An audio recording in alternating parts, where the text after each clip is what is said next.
Boss Dada, baka may follow-up question ka pa kay Prof? Ay, syempre, Mamalu, nako po, malaking issue itong designated survivor statement ni Madam Inday Sara. Hindi siya attend. Sa tingin po ninyo, anong indikasyon nito at bakit galit na galit itong mga kongresista sa pronouncement na ito, considering na wala naman tayong ganitong batas? Tama ka doon, no? Dada, unang-una, hindi yan sign ng maturity yung sinabi ng isang congressman. Si Vice Presidente daw ay walang maturity. Alam mo, ang maturity is the sum total of her acts. Hindi yung isang desisyon na hindi pagpunta sa third State of the Nation address. That's not qualify na hindi mature si Vice Presidente. Pangalawa, nakakahiya daw sa Pangulo. Sa tingin ko, mas nagpakatotoo si Vice Presidente na sinabi niya hindi siya attend sa SONA. Bakit? A-attend ka ba sa isang SONA na ginastusan ng 20 million? Isang gastusan, 20 million? Na ang daming pwedeng gamitan niyang 20 million. Yan yung una. Pangalawa, attend ka ba sa SONA na hindi ka naman trinato ng maayos nitong administrasyon na ito? Correct. Pangatlo, haharap ka ba sa SONA na ikaw ay nag-resign na at sinabi mo ng June 12 na ang unit team ay pang-election lamang at ng June 19 ikaw ay nagsabi na ako ay nagre-resign sa DepEd. Bakit kasi siksik sa isang administrasyon na binabastos ka? Correct. So, sa akin, tama-tama yung ginawa niya. Ngayon, yung designated survivor, sa akin wala tayong batas na katulad ng Amerika, pero certainly meron tayong succession. Sa US, ang designated survivor, batas yan, 1949 pa, dahil noong 1950 nagkakagirian ang USSR at ang US. Iba ang succession sa designated survivor. Pag tiningnan mo yung batas ng Amerika, yung succession, hindi yun nasasama sa designated survivor. In fact, yung mga nakukuha mga designated survivor na ina-appoint during the time na nag-State of the Union ang presidente ay of the lower rank na cabinet secretaries. Ngayon, itong sinabi, nag-isip ako magmula nung binabati ko siya, hindi ba talaga naman siyang designated survivor? Nag-survive siya ng 2 years. Correct. Hindi siya pumukol. Wala siyang sinabing negative sa administrasyon na ito, except yung kinokorek, siguro nagsalita lang siya tungkol sa peace and order at sa terrorism. Okay? Tapos nagsalita siya nung bad shot siya. Okay?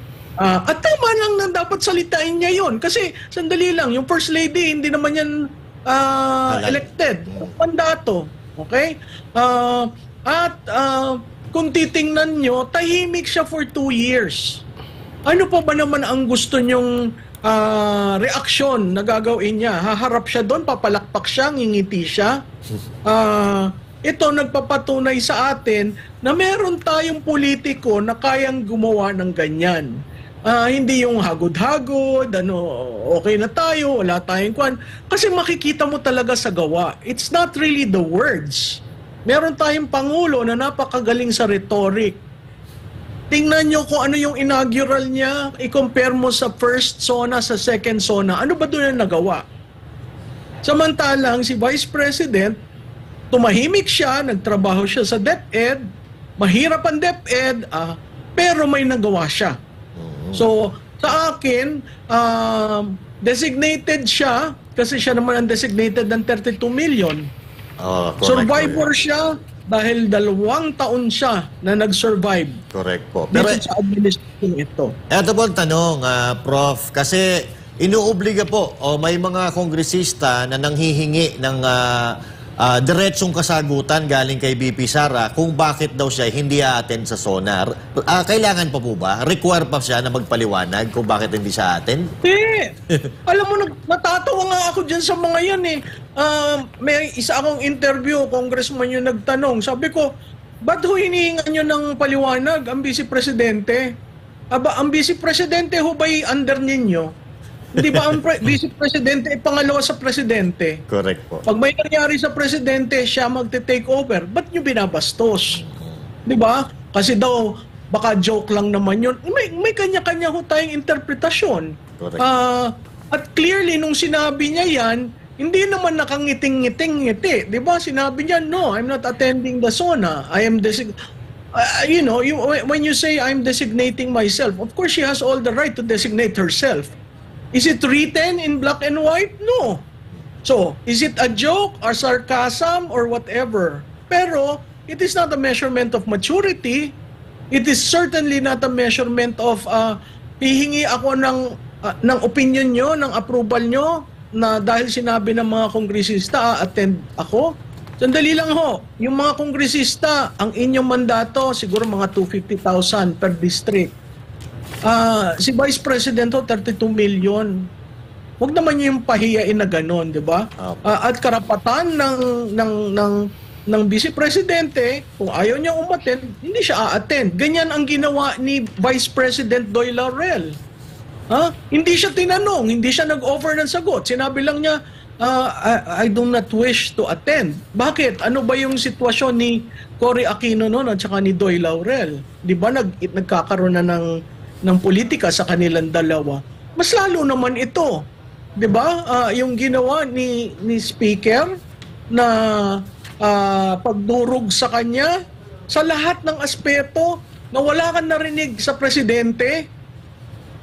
Sa tingin ko, umabot na sa sukdulan si Vice President. Okay. Pero madam, iano daw po baka daw sila ay mag-conduct ng inquiry sa Congress. Ano naman ba siya nun? Sus, Ginoo naman. Ito, pag nag-conduct na naman sila ng inquiry, talagang, baka biglang maging opposition si Vice President pag ginaganyan nila. Correct. But anyway, let's take advantage of the opportunity na nandito si Prof. Prof, kasi ito napapanahon po ba o tama lang po ba itong gagawin nila? Kasi dito sa bansa natin, ang kailangan natin, mababang bilihin, trabaho, at kasi itong pagtatayo po ng stadium na worth 32 billion, dapat po ba na ito ang unahin kumpara doon sa ibang pangangailangan ng mga Pilipino? Abay, maling-mali yan. Concert Oo, pero maling-mali yan. Ang bigas, 29. Ang binibigyan mo ng bigas, yung matatanda, yung solo parent. This is aging stock. Imaginein mo, magkano yung gagastusin dyan sa stadium na yan. Magandang plano kung ikaw maayos na ang turismo sa atin, maayos ang facilities ng airport, ang Clark, maayos ang airport.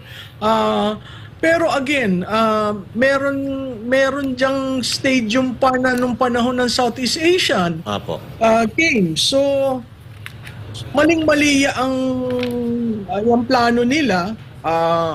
Kasi hindi ka naman nakakasigurado. Nakakatawa nga yung reaksyon nung nag-post ako dyan. Iba daw yung for Taylor Swift at Taylor Swift ready. Sabi ko, marunong ka ba ako sa English? Nakakaintindi ka ba? May comprehension ka ba? Kasi pareho rin yun. Hindi balik kung sinabi mo for Taylor Swift and J-Lo ready. Magkaiba yun. Pero ang ginamit mo, Taylor Swift, why do we want?